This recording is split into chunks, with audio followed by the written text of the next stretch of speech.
ꯑꯍꯥꯟꯕꯃꯛꯇꯗ diamond TV ꯆꯦꯅꯦꯜꯕꯨ YouTube live ꯁ꯭ꯇ꯭ꯔꯤꯃꯤꯡꯗ ꯃꯤꯠꯌꯦꯡ ꯇꯥꯕꯤꯔꯤꯕ channel ꯑꯁꯤꯕꯨ ISCOM ꯗ ꯃꯤꯠꯌꯦꯡ ꯇꯥꯕꯤꯔꯤꯕ ꯂꯣꯏꯅꯅ ꯈꯨꯠꯁꯦꯝ ꯔꯦꯗꯤꯑꯣꯒꯤ ꯈꯨꯠꯊꯥꯡꯗ ꯇꯥꯕꯤꯔꯤꯕ ꯃꯌꯥꯝ ꯄꯨꯝꯅꯃꯛꯄꯨ ꯃꯥꯏꯔꯥꯡꯊꯦꯝ ꯃꯦꯗꯤꯁꯟ ꯀꯣꯛꯂꯨꯅ ꯈꯨꯔꯨꯝꯖꯔꯤ ꯍꯧꯖꯤꯛ ꯗꯥꯏꯃꯟ ꯇꯤꯚꯤ ꯆꯦꯅꯦꯜꯒꯤ ꯅꯨꯃꯤꯗꯥꯡꯒꯤ ꯊꯧꯔꯝꯗ ꯁꯟꯗꯣꯛꯆꯔꯤ ꯇꯦꯂꯦꯟ ꯍꯟ ꯊꯧꯔꯝ ꯑꯁꯤꯗ ꯑꯩꯈꯣꯏꯅ ꯁꯤꯖꯤꯟꯅꯖꯔꯤꯕ ꯅꯝꯕꯔ 7005707808 ꯅꯝꯕꯔ ꯑꯁꯤꯗ ꯀꯣꯜ ꯇꯧꯕꯤꯔꯛꯇꯨꯅ ꯊꯧꯔꯝ ꯑꯁꯤ ꯁꯔꯨꯛ ꯌꯥꯕꯤꯌꯨ ꯑꯃꯗꯤ ꯃꯄꯨꯡ ꯐꯥꯍꯟꯃꯤꯟꯅꯁꯤ ꯑꯃꯨꯛꯇꯪꯒ ꯍꯟꯅ 7005707808 नंबर असी स्क्रीन उहंजरी पीजरीब नंबर असीदा कॉल तौबीरक्तुना थरम सरुक याबियु अमदी मपुंग फाहनबियु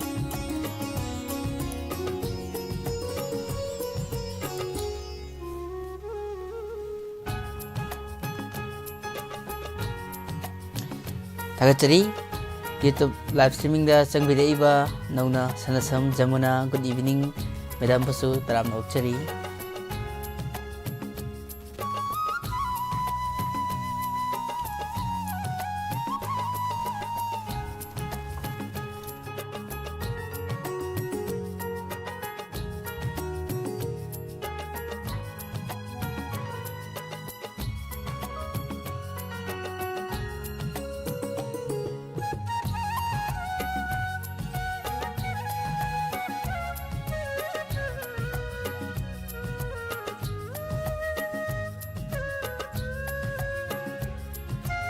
इयंबा रिस नौरेंबसु तरामना ओक्चरी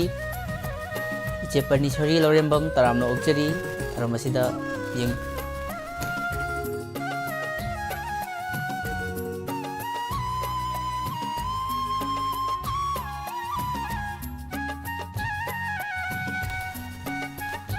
ओइनामी नाउचा तरामना ओक्चरी आरजेटी थोक्सोम सापम लाइबम बसु थागचरी गुड इवनिंग पावुंग बसु तरामना ओक्चरी बाबुंग से उखिदब कुइरे अना येक यावखिबा जाला बाबुंग से थागचरी अदुबु अमुक्का यावगिरक्पा याम नुंगाइजै तराम ओक्चरी बिम पिछक देवी इचल जुया बसु तराम ओक्चरी सापम गोपाल सिंह हाई तराम ओक्चरी सर बसु थरम सर याबिरक्पा नसिगी थरम मसिदा अखोइना सिजिनजरिबा नंबर 7007077808 नंबर असिदा कॉल तौबीरक्तुना थरम असिबु सरुक याबियु अमदी मपुंग फाहनबियु स्क्रीन दसु हंजरी नंबर असि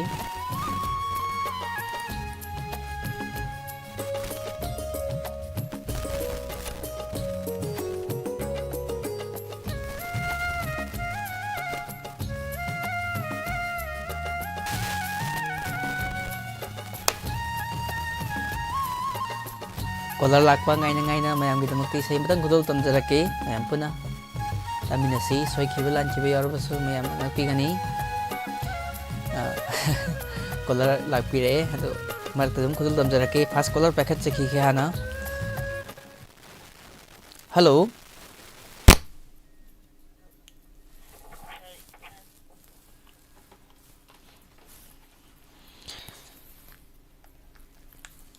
हेलो हेलो ताजरे हेलो कक्चिंगदनी इंदमचा याम नुंगाइजै डायमंड टीवी ना संदोक्चरिबा टैलेंट हन थरम असिदा सरुक याबिरक्पा करी मथेल चाबिरगे इंदमचा अखोई मछली जुम चा इवन याम हाउबा मतम गे एंसांग अमसु चाबिरे इंदमचा अदो ngasiगी टैलेंट हन थरम असिदा इंदमचा इसै ओइना दum तंबिदोरिब्रा मौसानदी इंदमचा सी इसै हेक तंबिबनी थरम असिदा होय इसै दने हे अतै टेलेंट नाइत्या होय याम नुंगाइजै देबा नुंगाइसे अमता सक्जा थागचरी इंदमचा इसै हौबिसी मयाम पुना तामिनजगे होय सेखिबि असना आं पियन चलेदो ngasi hayenggidamak leigido lai tungduna leigido lai tungduna khambi maiku mairaksida panthona kaubasu tada ꯄꯂꯦꯝꯅ ꯇꯦꯡꯊꯥꯕꯁꯨ ꯇꯥꯗ ꯏꯔꯩꯕꯥꯛ ꯏꯔꯝꯗꯝꯒꯤ ꯌꯥꯏꯐꯕꯇ ꯈꯟꯗꯨꯅ ꯆꯠꯂꯦꯗꯣ ꯉꯁꯤ ꯍꯌꯦꯡꯒꯤꯗꯃꯛ ꯂꯩꯒꯤꯗꯣ ꯂꯥꯏ ꯇꯣꯡꯗꯨꯅ ꯂꯩꯒꯤꯗꯣ ꯂꯥꯏ ꯇꯣꯡꯗꯨꯅ ꯌꯦꯛꯅꯕ ꯆꯥꯝꯃ ꯃꯥꯌꯣꯛꯅꯕꯗ ꯋꯥꯏ ꯀꯧꯕꯇ ꯍꯥꯏꯈꯤꯗꯕ ꯌꯦꯛꯅꯕ ꯆꯥꯝꯃ ꯃꯥꯌꯣꯛꯅꯕꯗ wai kꯧbata haikidaba nangi thauna lingjena hapti thauna malem pumba ningsing hanki pari puri ki ningsing hanki pari puri ki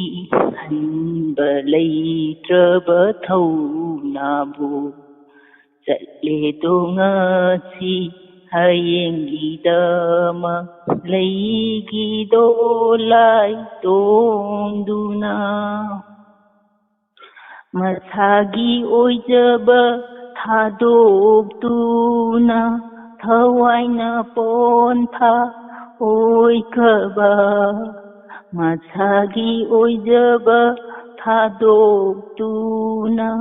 ꯊꯋꯥꯏꯅ ꯄꯣꯟꯊꯥ ꯑꯣꯏꯈ꯭ꯔꯕ ꯂꯝꯌꯥꯟꯕꯋꯣ ꯂꯝꯗꯝꯁꯤꯒꯤ ꯍꯜꯂꯈꯣ ꯃꯥꯂꯦꯝꯁꯤꯗ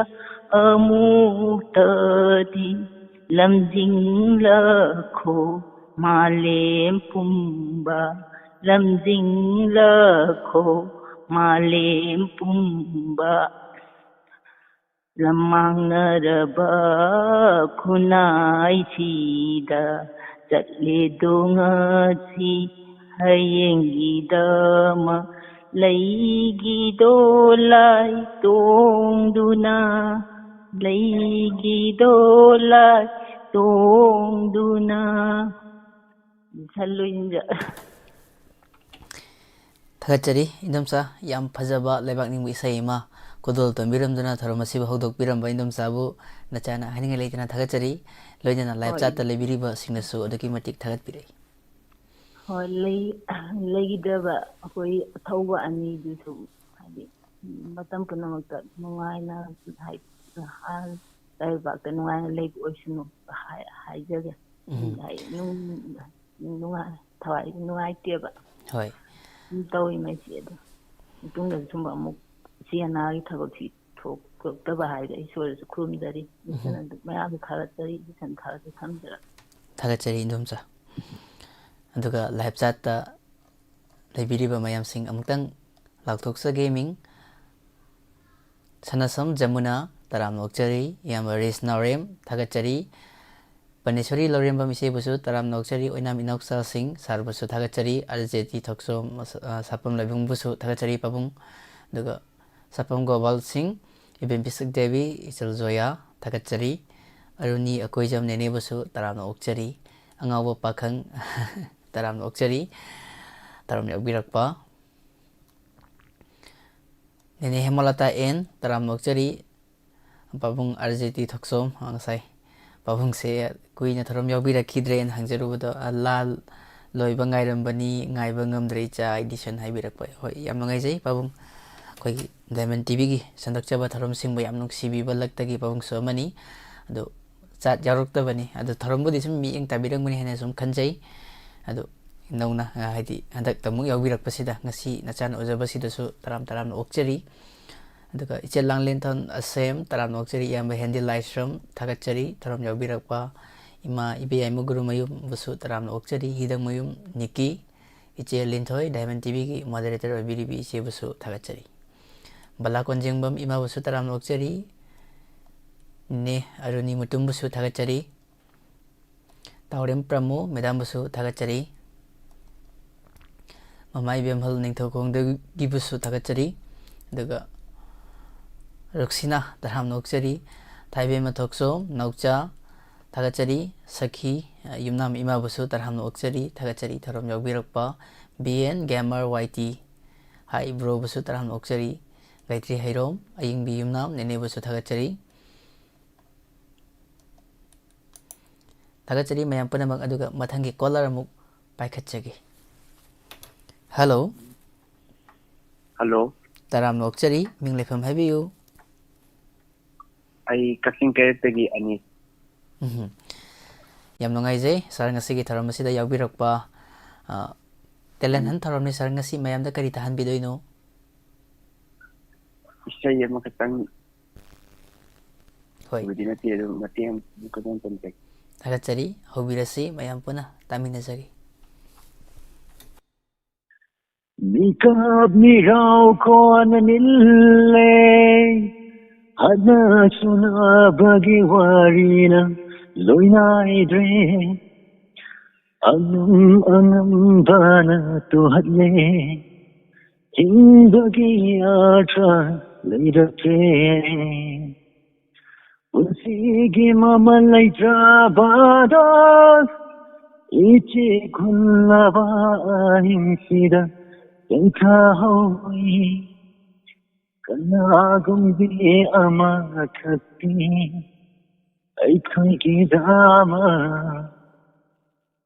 Yankahoy Sairaba Yankahoy Mati lagi. Tagachari, Ngasigi Taramasida, Yampajaba, Isaima, Kodol Tambiram, Taramasiba, Mopung Pan Bada, Taldam Yabiram Basarbusu Tagachari, the live chata, Leviri Basinasu, Sargi, Isaisiba Tagat Pirei, Tagachari. Tagachari, Aduga, live chata, Nong Changbireba, Mayambusu Tagachari, YTT, Manipur Imabusu Taram Oksari,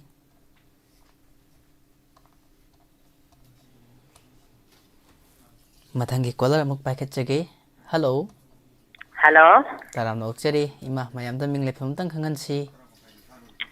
Later, so but they get to be snacked. Yamnongaizaima, Taram Saroga Birokpa, Angasigi, Telantan Taramasida, Mayam the Karita Han Bidoinoima. What do you hide it? I know hide it, Matia Matora again. Hoi, Yamnongaize, Hobirasi Madadi Mayampuna, Taminazagi. How are I? Sundari, Hema, Sata was who I make it see a silly. Sundari, my ear, Kainin dance the bar. We are here. For in a life, hanging near Nangi Hakatendo, Mummy, however, in the Nayo Mado, I laugh with one king at the Rodoba. I know the Takin lying in Nambo. Karingan is here. Nambunea, Nanapo, I do to whom but the Nair. Borkanaze, none of Tongoti, the D, long Rini, now I couldn't give at the none of Tongi, Honbanita, who you see, Maggie Napi Jabi, Habakano, I do it to what is it. I do in an air, in the bars in the zoo, Maggie, the piece in the tongue than an air, for the room, but the people, the piece in there, Maggie, the bars in the tongue than an air, the bar room, but me, I do in an air, none of Tongi, the yard and the bike gear. Sumini here, a queen you have the dinner, none of Tongue with the Saba, who did dinner, none of say, ooh, get any here, I do pound of the t-shirt here, I do pound the Dickamine, pound the other Nissandari, Nangayum from the Nutway, Tilagan and Nanato, amateur support the other Paniconamo, boy, who is here, pound of a Tilaka. Besides, it's a loisel, I guess. Tagachari, Ima, Kagi, Long Bada, Nana Haibanga, Makalasi. Tawdaba yadaba sadaba yadaba mo oiramba hujikan sina napi chabi nam hutchin gibagi imana mayamda khangdaba leramaga so khanghan biramba wari matek ama kudol tambiramba hanin leitana thagachari ima daga live chat lebiri basing su thagat pire ima mayamdo live chat lebe mayam puno thagachari jai ki sanjo ka insang charage na sibo imana cha se yen thong ma chajare how won't dane sare matan ko nda sa sijarage Tagachari ima. Tagachari Iche Karpia Laisram Taram Okchari Waikom Thoibi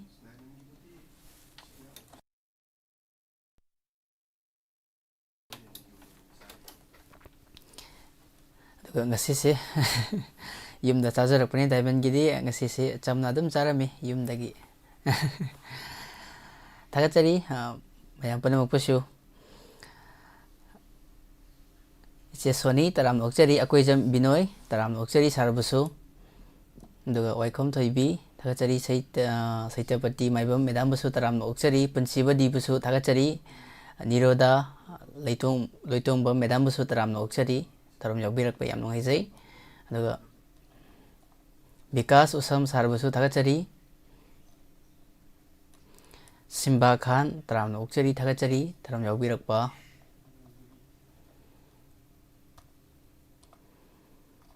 aduga mathangi caller se kana oibano haibado mayam punamuk iminase DP Tanu inam dambasu thagachari taram yaubirakpa hello Hello. taram okchari minglefam haibiu Hobaldagi Boinao. taram okchai sir kari mathel chabiragi sir bunga sisibo Sise Hawaii thongboy na tawre.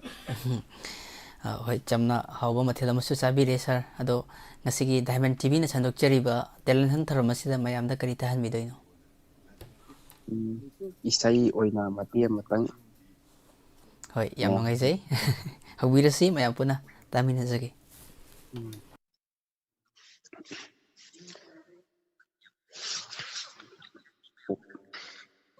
Wakal aigi soikrasanu pukning nangi Elabadi apamba aigi mangkrasanu nungaiba nangi Oirabadi kanada hairoi aina tamnaroi ningamdaba aigi warisina Ayedba oirani kalamlaba aidi hairamloi nungsinafamda Nungsibagi aina nangbu kapsabani Thamoy pena wakal mana Purakliba panthung magi Masay golda chatlani aidi lapna Nafamdagi amna tamna Layram ko nang layram lenda thengna si aiga Khangna thidana thamoidu nangi thajaruba pangba tare wakal mandi khanjari nangbu tusola bilairang magum fumduna thamna manangi saklon uhaudre pangla thamoy laklanu nangna manglanda amu utlanu minamba natau pumna magse nang naifamda thugairam le macheta na piramba ni aina nusiba piramlaga nangna mai chak omduna chakkauri aigi thamoy Matamna pukiba khongchit kaya halau amuk yadrabasu piramba nangi sainasiri lingdana leiri thamoy sida Sai luisalagi isai je kawu yausunda thagachari hujik kari kari hotnabirigi adum thabo apang adum leiri hoi yam ngai jai sir koigi Diamond TV gi sandokchariba tharom asipu nuksibiduna tharom yaubirakpa haninga leitana thagachari live chat ta leibiriba singnasu kubak yam kobirai like yam tawbirai sar som tang changbu hi changaga yengbiu thagachari tharom saruk yabiramba mathangi caller da mo khudong saba pijari PH Sumila taramna okchari iche bibi bilabasu thagachari kumam bimalata imabasu taramna okchari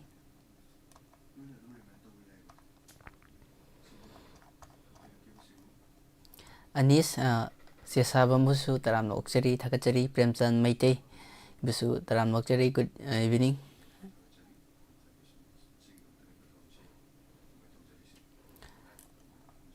Ningthaguzam Damen sar busu taramna okchari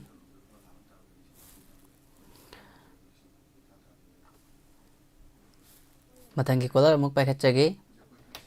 mutum langlembi busu taramna okchari hello Hello, sir. taramna okchari minglefam haibiu Hey, Kasadagi, Ibumosin. Sar bingo yam nungai jai isai phaja phaja ba khodol tambi bani oja kunja bihari ge mahausaadi ngasidi sir na kari oina tambidoino mayamda Sum Swami Kumari isi muting utang. Ito nang kugun tau jaga mana soy ba ko pe aju ma ngakti ni ko. thagachari sir kasardagi Ini japan te ko. singlon mapal gi wang madagi koi kasardagi isinau koi sir ibungo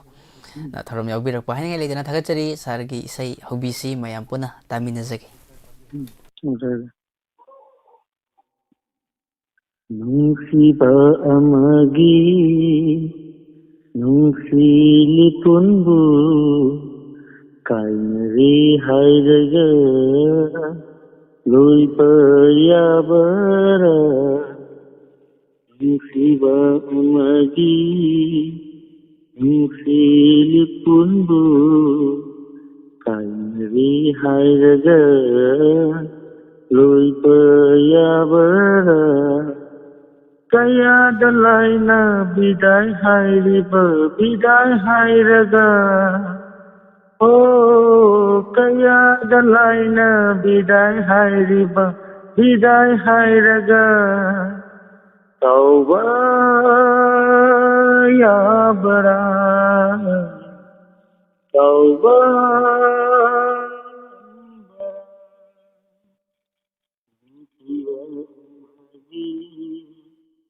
Nusili punbu hairaga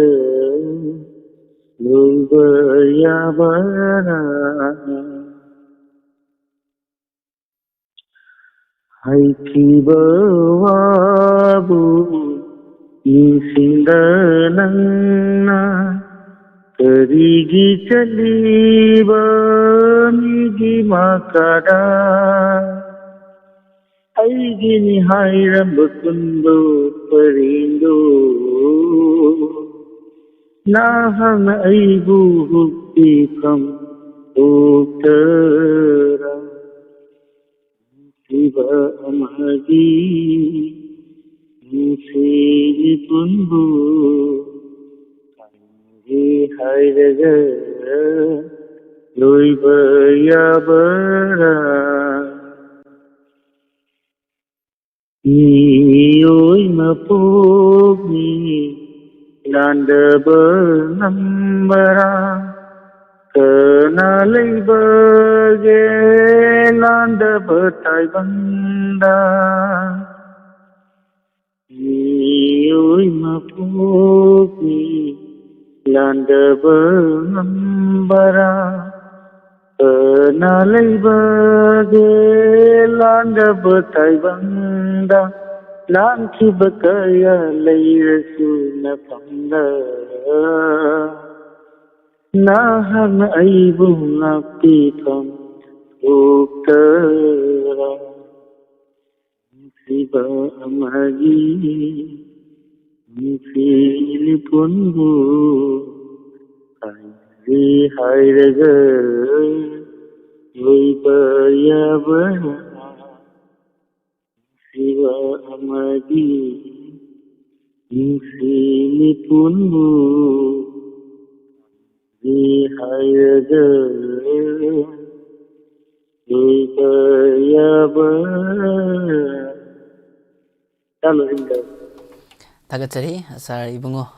kasardagi tharamasibu yawiramduna yam phajaba isai makhodol tambiramba amadi tharamasibu mapung phanbiramba live chat laibiriba singsu aduki matik thagat pirai thagachari ehaknasu thagachari duga live chat ta nangna changbiraiba mayam taram taramna okchari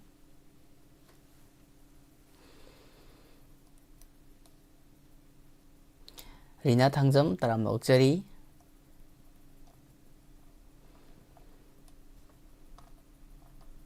Tutu soibam busut thagachari tharam yawirakpa yam nungaijai kana ming kaujadrib noin yengjaribani hana changbirakraba singbusu thagachari tharamasiда miyeng tabiriba miyoi marifuga mangana hojik tharamasi yengbiri thagachari mayam panamukpusu marak thana isai matek amatang khodol tamjarake kolaramasu lakduna leibiri ngahtang hola leibisi warobiroi Dewan Salam Sarbasu Thagachari Taram Yaubirakpa Isai si soikiba lankiba yarbasu mayamna ngakpigani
Jadi mayang pun nama kusu